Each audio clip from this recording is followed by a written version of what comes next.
আছো সবাই? আমি কৃষ্ণা চলে এসেছি তোমাদের জন্য আজকে আবারও একটা নতুন ব্লগ নিয়ে। আর আজকে আমার সাথে এসেছে গিনি। বেসিক্যালি এটা আজকে না, এই ভিডিওটা যেদিন রেকর্ড করা হয় সেদিন ছিল নীল ষষ্ঠী। আর নীল ষষ্ঠীতে আমি চেয়েছিলাম ভিডিওটা সেদিনই আপলোড করতে, বাট পারিনি, কারণ ওখানে এত ইন্টারনেটের প্রবলেম। আর তাই এতদিন লেটে তোমাদের সঙ্গে শেয়ার করছি। আগের আয়োজনটা ছিল দুপুরের, আর এখন আমি একদম সকালেরটা তোমাদেরকে দেখাচ্ছি।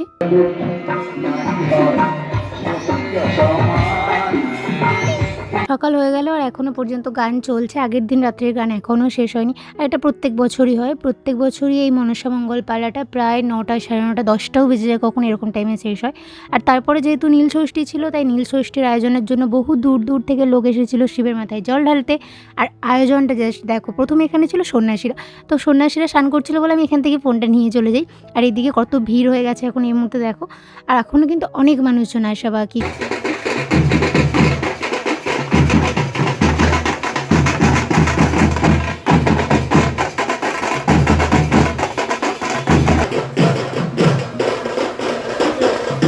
তো সবার প্রথম ওই দিনটা শুরু হয়েছিল গাজন স্নান করানো দিয়ে। প্রথমত গাজন স্নান করানো হয়, তারপর সমস্ত সন্ন্যাসীরা ওখানে স্নান করতে চলে যান। আর এখানে বহু মহিলারা ছিলেন যারা এখন যাচ্ছিলেন নদীতে। আসলে ওনারা নদী থেকে জল তুলতে যাচ্ছেন। যারা নদীতে জল তুলতে যাবেন না তারা কিন্তু ডাইরেক্ট এই পুকুর থেকে, মানে শিবের পুকুর থেকেই জল দিয়ে দেবে, কিন্তু এনারা সবাই যাচ্ছেন নদীতে।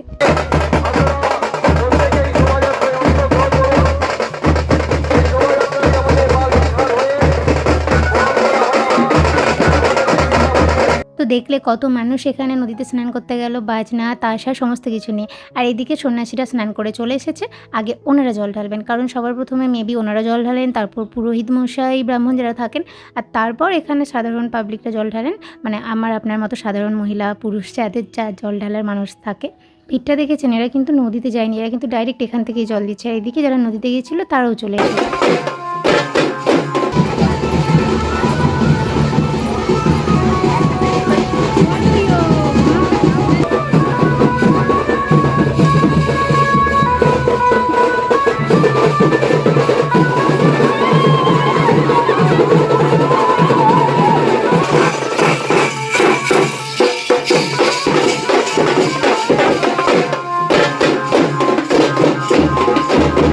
বাজনা ব্যাপারটা তোমাদের কার কার ভালো লাগে? বেসিক্যালি আমার কিন্তু খুবই ভালো লাগে, কিন্তু বয়সের সঙ্গে সঙ্গে নিজেকে কন্ট্রোল করে নিতে হয়েছে।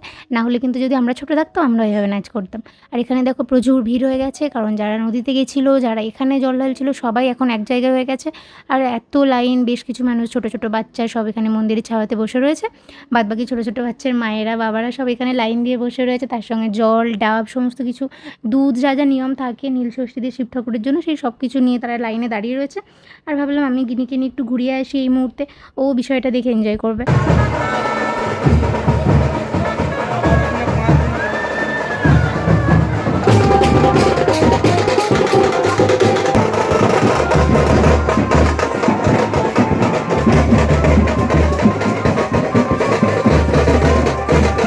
তোমাদেরকেও কতটা ফার্স্ট টাইম ট্রাভেল করিয়ে দিলাম বলো তো। আগেরটা ছিল সকালে, আর এখন চলে এসেছি ডাইরেক্ট রাত্রিবেলা।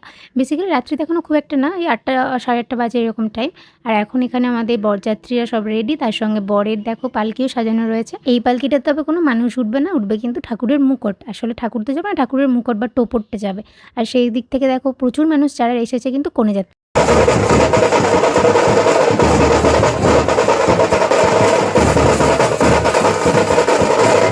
আর এখানে এখন শুরু হয়ে গেছে বাজনার লড়াই, তবে এটা কিন্তু মিষ্টি লড়াই, শান্ত প্রকৃতির, কনেযাত্রী আর বরযাত্রীর মধ্যে। আর এখানে বসেছে কনেযাত্রীরা, তাদেরকে এখন আপ্যায়ন করা হচ্ছে মিষ্টি জল শরবত দিয়ে।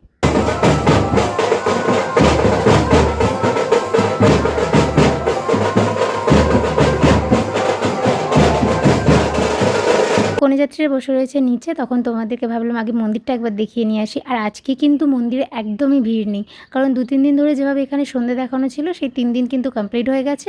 আর যেহেতু নীলরাত্রি পড়ে গেছে, তো এই দিনে আজকে বাবার পুজো, সেই জন্য মায়ের মন্দিরে ভিড়টাও কম রয়েছে।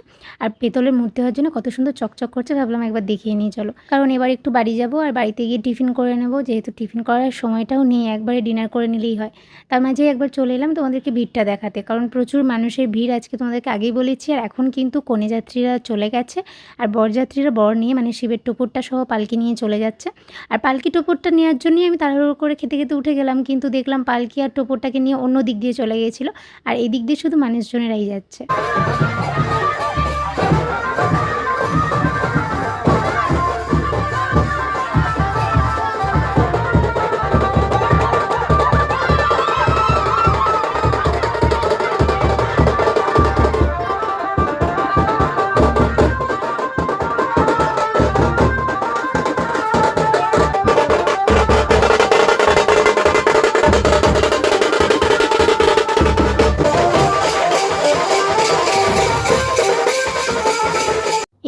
বাজনা মানুষজন দেখে কি নিজেদেরকে কন্ট্রোলে রাখা যায়? কিন্তু তাও করার কিছু নেই। কারণ ছোট বাচ্চা আছে ঘরে, ওকে নিয়ে থাকতে হবে।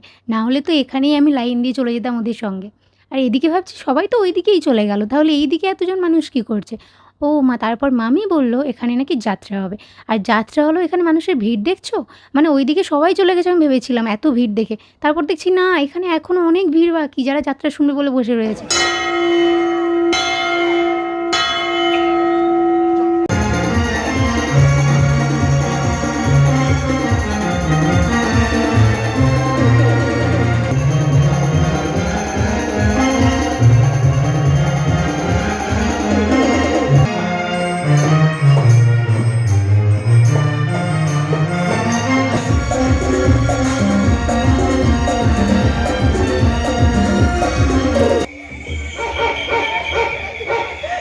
বেরিয়ে এসেছি বেরিয়ে এসেছি আমার মাতার চরিত্রহীন স্বামীর অন্যায় অত্যাচার ও নির্যাতনের হাত থেকে বাঁচতে আজ আমি বাড়ির বাইরে বেরিয়ে এসেছি বলবে তার চেয়ে আমি এক কাজ করি আজকে রাত্রিটা আমার পাশের বাড়ির কারুর ঘরে আমি লুকিয়ে এই শয়তানি দেবকে তোর কৃষ্ণদের কোলে নিয়ে কোথায় লুকোতে যাচ্ছি?